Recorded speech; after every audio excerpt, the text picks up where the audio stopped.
नहीं आएगा। अगर हम जॉब पे ना जाएं तो पैसा नहीं आएगा। अगर हम अपने बिजनेस का शटर 2 दिन डाउन कर दे, 2 दिन किसी कारणवश अगर हम नहीं जा पाए तो हमारा पैसा आएगा क्या? नहीं आएगा पैसा। तो एक समय बाद बुढ़ापे के समय में क्या होता है, ना हमारे पैसा बचता है, ना स्वास्थ्य रहता है, और ना ही कोई सुरक्षा रहती है, ना ही कोई सिक्योरिटी रहती है, ना।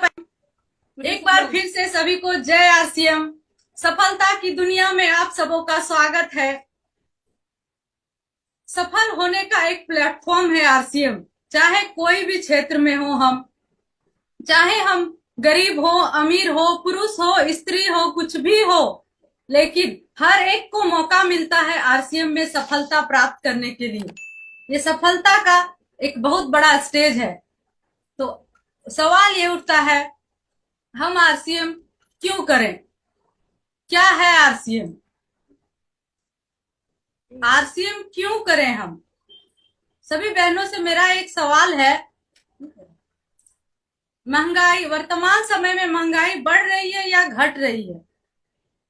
ऑफ कोर्स सबका जवाब है कि महंगाई बढ़ रही है। महंगाई बढ़ रही है, हम महंगाई के बोझ तले दबे जा रहे हैं।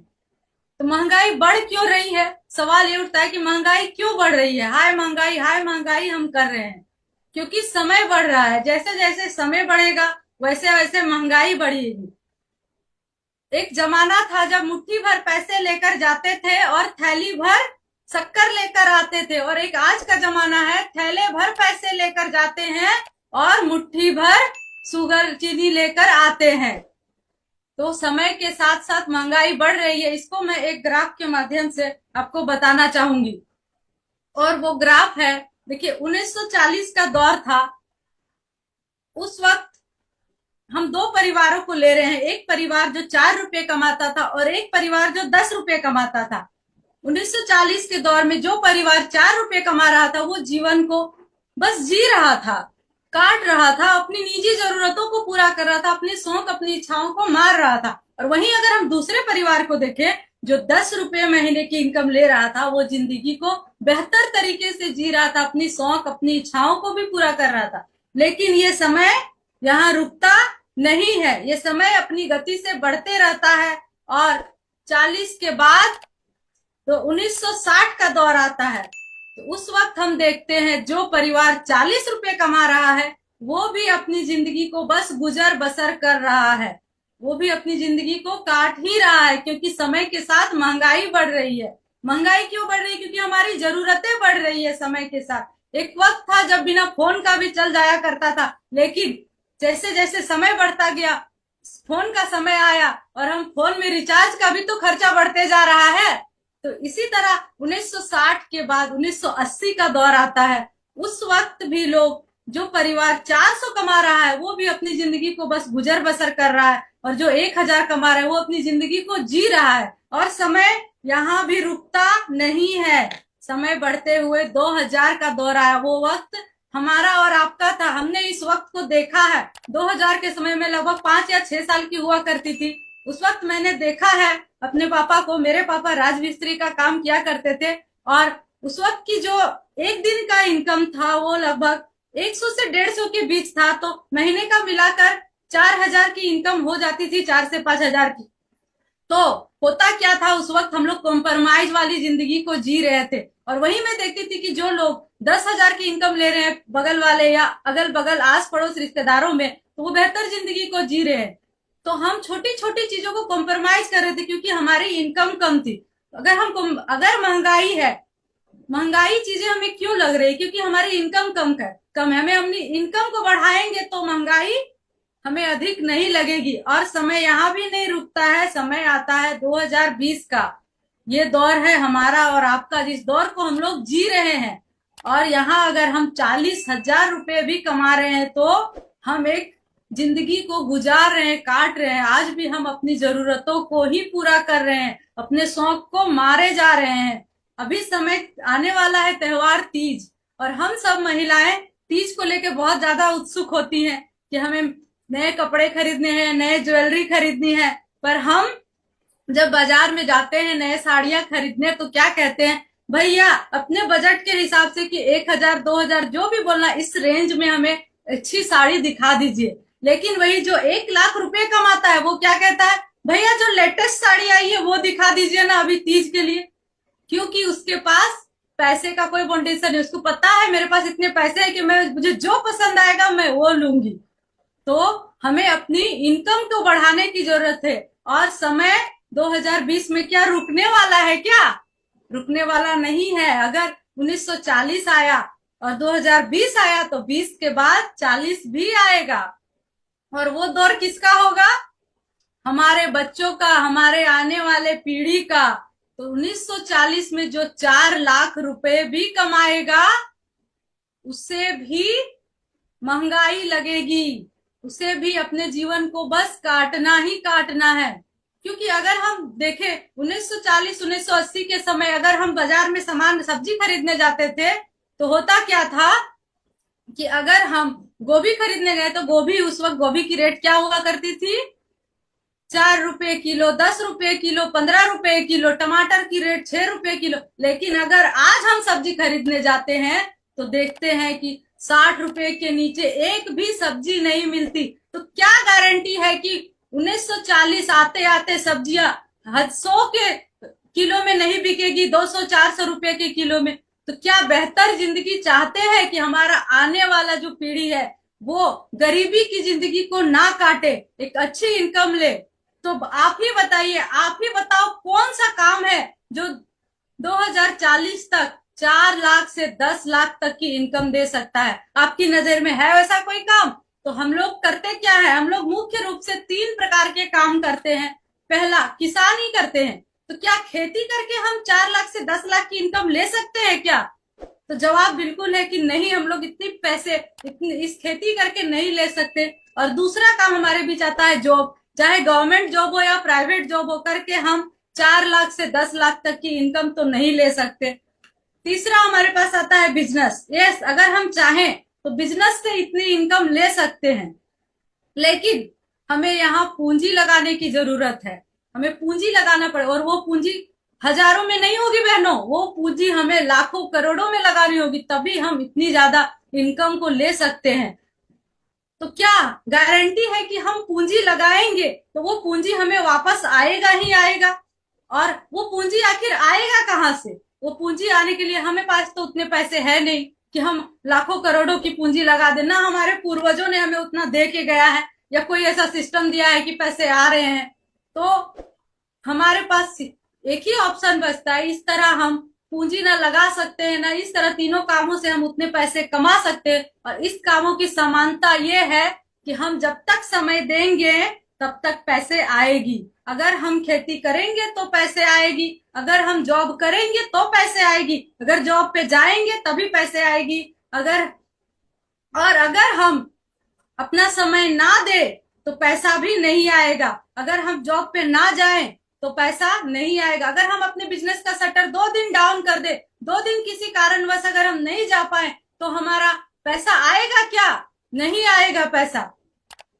तो एक समय बाद बुढ़ापे के समय में क्या होता है, ना हमारे पास पैसा बचता है, ना स्वास्थ्य रहता है, और ना ही कोई सुरक्षा रहती है, ना ही कोई सिक्योरिटी रहती है, ना पैसा रहता। मतलब हम बूढ़े हो चुके हैं, हमारा शरीर असमर्थ हो चुका है काम करने में, ना हम जॉब से रिटायर हो चुके होते हैं। और अगर हम बिजनेस कर रहे होते हैं तो हम बिजनेस करने की हालत में नहीं होते क्योंकि हमारा शरीर समर्थ नहीं है। तो ऐसी स्थिति में हमारे पास पैसे नहीं बचते, क्योंकि जो भी जवानी के समय में हमने पैसे कमाए थे वो पैसे हम अपने बच्चों के भविष्य बनाने में लगा दिए हैं। तो क्या हमारे पास कुछ भी नहीं बचता, और ना ही स्वस्थ बचता है। जैसे जैसे हम बूढ़े हो जाते हैं हम धीरे धीरे अस्वस्थ हो जाते हैं और हॉस्पिटल का बिल बढ़ता ही जाता है। और ना ही कोई सिक्योरिटी है हमारे पास, कोई अच्छा सिस्टम नहीं है जिसके जरिए हमारे पास पैसा आएगा। हाँ, सरकार हमें पेंशन देती है, वृद्धा पेंशन, पर क्या उस पैसे से हमारी जरूरतें पूरी हो सकती है क्या? बिल्कुल नहीं हो सकती। तो इस तरह हमें आरसीएम को करने की जरूरत है, क्योंकि एक ऐसा सिस्टम है जिसके जरिए हमें सिक्योरिटी मिलती है। काम करो या ना करो पैसे आते रहेंगे। तो आगे हम लोग बात करेंगे आरसीएम क्या है। क्या है आरसीएम? आरसीएम एक परिवर्तन है, और परिवर्तन संसार का नियम है। जब जब जरूरत पड़ी है परिवर्तन तब तब आया है धरती पे। परिवर्तन, अगर हम बात करें पहले जमाने की, तब मुद्रा नहीं हुआ करती थी, पैसे नहीं हुआ करती थी, तो लोग वस्तु के बदले वस्तु देते थे। जैसे किसी के पास दाल है, किसी के पास चावल है, और अगर किसी को दाल की जरूरत है, किसी को चावल की जरूरत है, तो वस्तुओं को एक्सचेंज कर लेते थे। उसको दाल दे देते थे, उसको चावल लेते थे। उस तरह एक्सचेंज प्रणाली चलती थी। और जब अपनी सुविधा के अनुसार लोगों ने पैसों का निर्माण किया कि पैसे रहेंगे तो हम आसानी से सामान को खरीद सकते हैं। तो आज हम बात करेंगे परंपरागत बाजार प्रणाली। हमारे पास ट्रेडिशनल मार्केटिंग सिस्टम, जिसको हमारे पूर्वज इस बाजार व्यवस्था से खरीदारी करते आ रहे हैं, हमारे पूर्वज, और आज भी 90% लोग इस सिस्टम से खरीदारी कर रहे हैं। और इस सिस्टम में खरीदारी करने के लिए क्या होता है, एक फैक्ट्री होती है। तो क्या फैक्ट्री डायरेक्ट हमारे तक सामान पहुंचाती है क्या? बिल्कुल नहीं। फैक्ट्री एक सिस्टम के जरिए हमारे बीच सामान आता है। एक फैक्ट्री होती है, फैक्ट्री सीएनएफ एजेंट को सामान देती है, सीएनएफ एजेंट डिस्ट्रीब्यूटर को देती है, डिस्ट्रीब्यूटर होलसेलर को, होलसेलर रिटेलर को, और कस्टमर रिटेलर के पास जाकर सामान को लेती है। तो क्या हम यहाँ फैक्ट्री सामान बना रही है तो कस्टमर को पता कैसे चलेगा? पता चलने के लिए होता है एडवर्टाइज। उस एडवर्टाइज के माध्यम से हम जानते हैं कि क्या प्रोडक्ट बन रहा है। एडवर्टाइज होता है कि लक्स साबुन आ गया है, हमारे पेस्ट आ गया है जो हमारे दांतों को, हमारे मसूड़ों को मजबूत बनाए। इस तरह के एडवर्टाइजमेंट देख करके हम सामान को खरीदते हैं। और यहाँ भी हम क्या करते हैं, 10,000 सामान को खरीद के लिए पैसे इन्वेस्ट करते हैं, और कंपनी के पास जो पहुंचती है वो 5,000 50% पहुंचती है, क्योंकि कंपनी की लागत 50% ही है। बाकी का जो 50% है वो इन बिचौलियों के बीच, बीच वालों के बीच बांट दिए जाते हैं। तो क्या गारंटी है कि हमारे बीच शुद्ध प्रोडक्ट आता है? क्योंकि बीच में इतने सारे लोग हैं, बिचौलिए लोग हैं। फैक्ट्री तो शुद्ध प्रोडक्ट बनाती है और कस्टमर को भी शुद्ध प्रोडक्ट चाहिए, लेकिन बीच में जो लोग हैं वो हमारे तक आते आते प्रोडक्ट में मिलावट हो जाती है, और ना ही हमें कोई पक्का बिल दिया जाता है, और साथ ही साथ हमें रेट बार्गिन भी होता है। हर जगह हमें अलग अलग कीमत में मिलती है सामान। हम अपने जिस लोकल एरिया में रहते हैं वहां के मार्केट में अगर हम कुछ खरीदने जाए तो 10 रुपया दाम है, तो अगर वही हम अपने बाहरी होलसेल मार्केट में जाए तो वहां पे उसकी कीमत 8 रुपये 7 रुपये है। तो इस तरह हर जगह कदम कदम पे रेट बार्गिन होता रहता है। यह है परंपरागत बाजार प्रणाली। तो आज हम एक ऐसे व्यवस्था के बारे में बात करेंगे, ऐसे बाजार के बारे में जो डायरेक्ट सेलिंग सिस्टम है। इसमें भी एक फैक्ट्री होती है और एक वंडर वर्ल्ड होता है, जहां फैक्ट्री सामान को पहुंचाती है और सामान को हम लोग वंडर वर्ल्ड से लाते हैं, और यहाँ हम कस्टमर ना होकर एसोसिएट बायर कहलाते हैं। तो इसमें होता क्या है कि फैक्ट्री सामान को बनाकर डायरेक्ट आपके शहर तक पहुंचा रही है, और हम अपने शहर से जाकर सामान ला रहे हैं, तो किसी तरह का बीच में कोई लोग नहीं होता। यहाँ भी हम 10,000 के सामान की खरीदारी करेंगे, और पहले की भांति कंपनी को भी 10,000 डायरेक्ट पहुंचेगा, क्योंकि बीच में कोई भी नहीं है। सारा का सारा पैसा डायरेक्ट कंपनी के पास जाएगा। लेकिन यहाँ कंपनी की लागत कितनी लग रही है? 50%। तो कंपनी अपने पास 50% रखेगी, बाकी का जो बचा 50% वो एक सिस्टम के माध्यम से हमें वापस कर देगी। तो है ना ये खूबसूरती इस बिजनेस की, कि अगर हम नमक तेल भी खा रहे हैं तो हमारे पास पैसे आ रहे हैं, अगर हम साबुन भी लगा रहे हैं, नहा भी रहे हैं, तो भी हमारे पास पैसे आ रहे हैं। ये खूबसूरती है इस सिस्टम की। और यहाँ कंपनी हमें क्या कहती है कि आप सामान खाओ और लोगों को बताओ। एडवर्टाइज खुद करना है, ये कोई बड़ी बात नहीं है, ये हम सदियों से करे आ रहे हैं। एडवर्टाइजमेंट हम शुरू से करते हैं। अगर बात करें हम कि अगर हम कोई डॉक्टर के पास अपने ट्रीटमेंट के लिए जाते हैं, डॉक्टर अच्छा ट्रीटमेंट करता है, तो हम अपने आस पड़ोस रिश्तेदारों को बताते हैं ना कि अरे वो डॉक्टर बहुत अच्छा ट्रीटमेंट करता है, एक बार जाओ उसके पास दिखा के आओ। इस तरह हम प्रचार प्रसार ही तो कर रहे हैं, पर बदले में हमें कुछ नहीं मिल रहा है। अगर हम एक कपड़ा भी सिलाई करवाते हैं तो कहते हैं कि बहुत अच्छा सिलाई करती है, तो बदले में हमें कुछ मिलता है क्या? नहीं मिलता है। बट अगर हम अपने पीयूसी, अपने आरसीएम के सामान का प्रचार करेंगे तो हमारा बिजनेस वॉल्यूम बढ़ेगा। बिजनेस वॉल्यूम बढ़ेगा तो हमारी इनकम भी बढ़ेगी। तो इस तरह हमें अपने प्रोडक्ट का शेयर करना है। अगर हम कपड़ा खरीदने जाते हैं, साड़ी के दुकानदार को अगर हम अच्छा साड़ी खरीद लेते हैं और आके बोलते हैं अपनी सहेलियों को, अरे बहुत अच्छा कलेक्शन आया है उस दुकान में, जाकर एक बार देखो तो सही।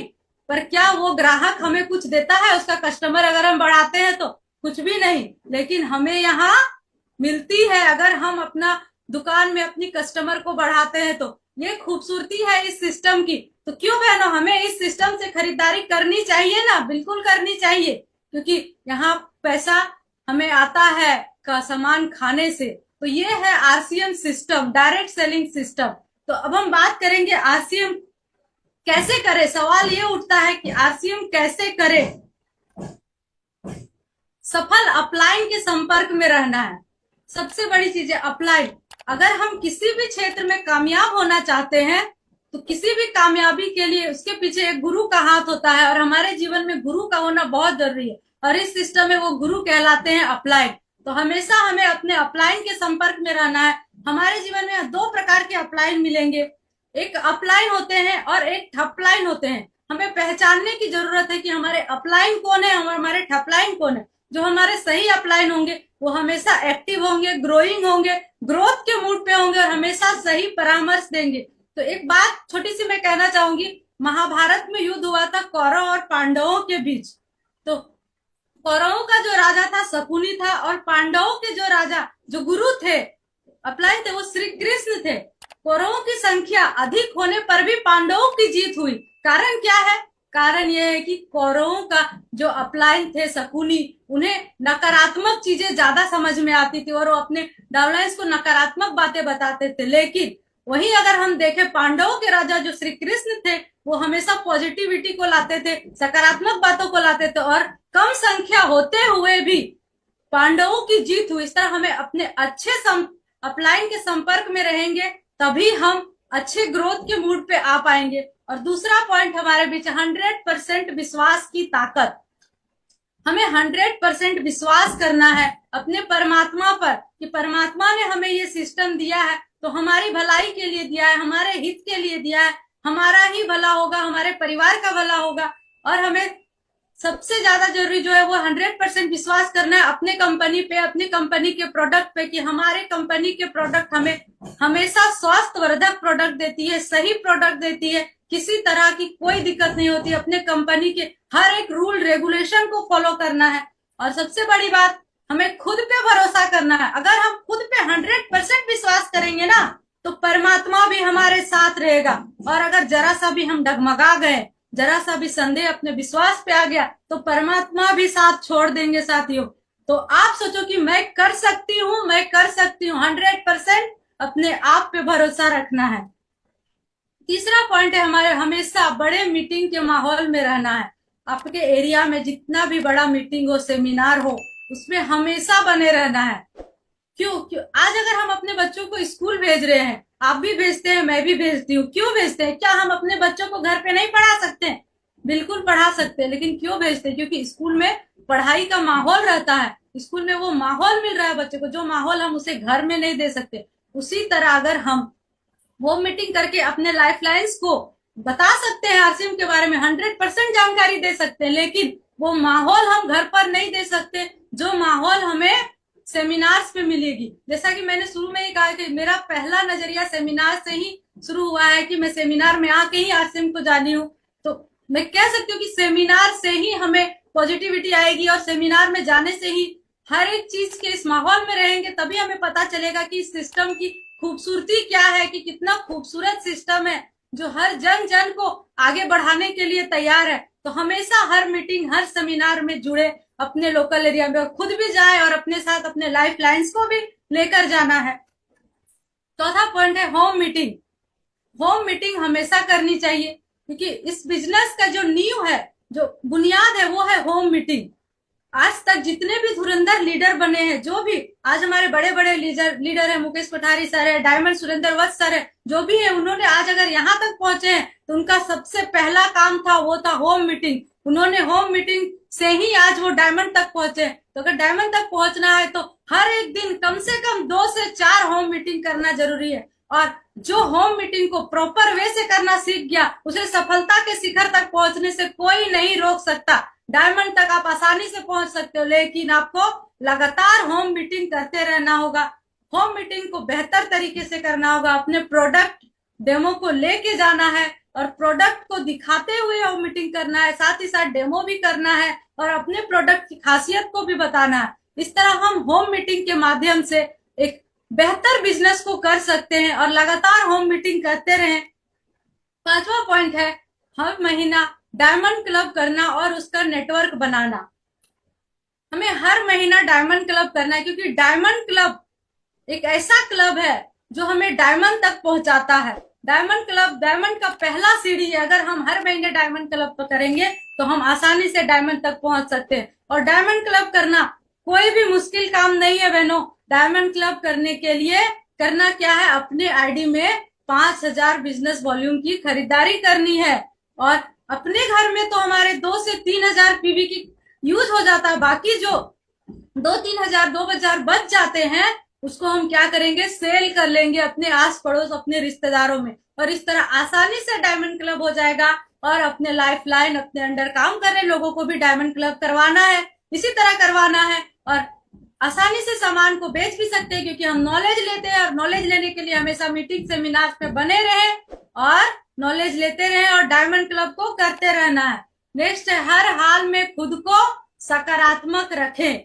चाहे स्थिति जैसी भी हो, हमें खुद को पॉजिटिव रखना है। पॉजिटिव रखने के लिए हमें करना क्या है, देखिए यहाँ एक फोटो दिख रही है, उसमें दिख रहा है कि शेर है जिसको मिरर में बिल्ली दिख रही है। क्यों दिख रही है, हम अपने अंदर की क्षमता अपने अंदर की ताकत को क्या करते हैं, लोगों के नजरिए से देखना शुरू कर देते हैं। हमारे पास इतनी ताकत है कि हम कर सकते हैं, लेकिन हम जो लोग कहते हैं उसके नजरिए से खुद को देख रहे हैं। अगर हम रास्ते पे निकलते हैं, अगर सड़क में गड्ढे हो, कांटे हो, कंकड़ हो, तो हम क्या करेंगे, क्या उस कंकड़ गड्ढे को साफ करते रहेंगे या फिर उस रास्ता चेंज करेंगे?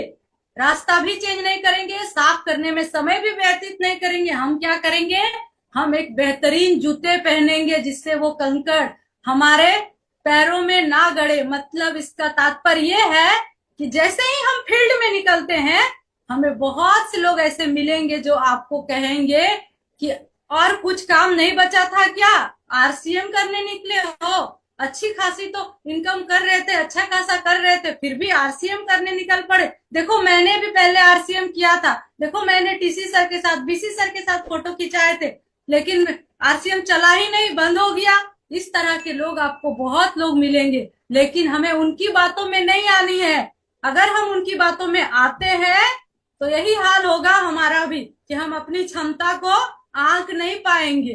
और अगर हम अपने आप का पॉजिटिव माइंड रखते हैं, अपनी इच्छाओं को देखते हैं कि हम कर सकते हैं, तो अगर हमारी इच्छा अगर हमें आता भी नहीं हो, अगर हम वाइटल के पिन पर भी हो, तो भी हमें एक डायमंड का सपना जगाए रखना होगा। और हम एक डायमंड तक जाने की काबिलियत रखते हैं, क्योंकि हम एक पॉजिटिव थिंकिंग के साथ काम को कर रहे हैं। और एक पॉजिटिव थिंकिंग के साथ जो काम को करता है, उसमें अगर क्षमता भी कम है तो उसे एक शेर नजर आता है अपने आप में, क्योंकि हम एक पॉजिटिव है और अपने पॉजिटिविटी के साथ इस काम को करना है। जब तक हम अपने बाहरी वातावरण को छोड़कर अपने अंदर से खुद को दृढ़ संकल्प से काम नहीं करेंगे, तब तक हमें सफलता नहीं मिलेगी। हमें अपने आप में एक संकल्प लेना है कि चाहे दुनिया जो भी कहे, उनकी बातों में नहीं आना है। हमें अपने आप पर विश्वास है, अपने ऊपर वाले पर विश्वास है, अपने सिस्टम पर विश्वास है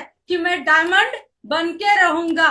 और इसी के साथ मैं अपने बातों को विराम करना। आरसीएम से रिलेटेड जानकारी के लिए हमारे चैनल को सब्सक्राइब करें। जय आरसीएम।